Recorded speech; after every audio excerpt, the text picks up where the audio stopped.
সে বলছে আমার এত মূল্য, আমার এত মূল্য। তো হ্যাঁ তোর তো মূল্য, এটা বলে তোর এত মূল্য। তো ভাই তাহলে তুই তো আত্মহত্যাই করবি, তাহলে এখন কাজ শুরু করি। তো না না আমি মরবো না। কেন? তো না না আমার এত মূল্য আমি তো জানতাম না, আমার যে এত মূল্য এটা তো আমি জানতাম না। তো সুতরাং আমাদের সবচেয়ে বড় সমস্যা হচ্ছে আমরা আমাদের নিজেদের মূল্য সম্বন্ধে জানি না। আমরা আমাদের নিজেদের মূল্য সম্বন্ধে জানি না। আল্লাহ তাআলা আমাকে যে একটা কাজের জন্য সৃষ্টি করেছে সেই কাজ পর্যন্ত যেতে পারি নাই বলে আমরা বলি আল্লাহ তাআলা আমাকে অনর্থক সৃষ্টি করেছেন। কিন্তু আল্লাহ তাআলা আপনাকে আমাকে অনর্থক সৃষ্টি করেন নাই। প্রত্যেকটা ফুল ফুটার আলাদা একটা সময় আছে, আপনার সফলতার আলাদা একটা সময় আছে। মাইকেল স্যান্ডার্স নাম শুনেছেন? কেএফসির প্রতিষ্ঠাতা। 70 বছর পর্যন্ত ব্যর্থ হয়েছেন।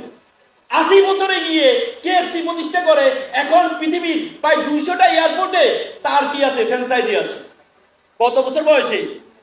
80 বছর বয়সে। বারাক ওবামা 45 বছর বয়সে প্রেসিডেন্ট হয়েছেন। বাচ্চা পোলা 45 বছর বয়সে কি হয়েছে, প্রেসিডেন্ট হয়েছে। আর আমার জীবন রাখি লাভ নাই। কিন্তু আল্লাহ তাআলা প্রত্যেকের জন্য আলাদা একটা সময় রেখেছে, আপনার জন্য আলাদা একটা সময় রেখেছে। সেই সময় পর্যন্ত আপনি যেতে পারেন নাই বলেই আপনি মনে করেন আল্লাহ তাআলা আপনাকে অনর্থক সৃষ্টি করেছেন।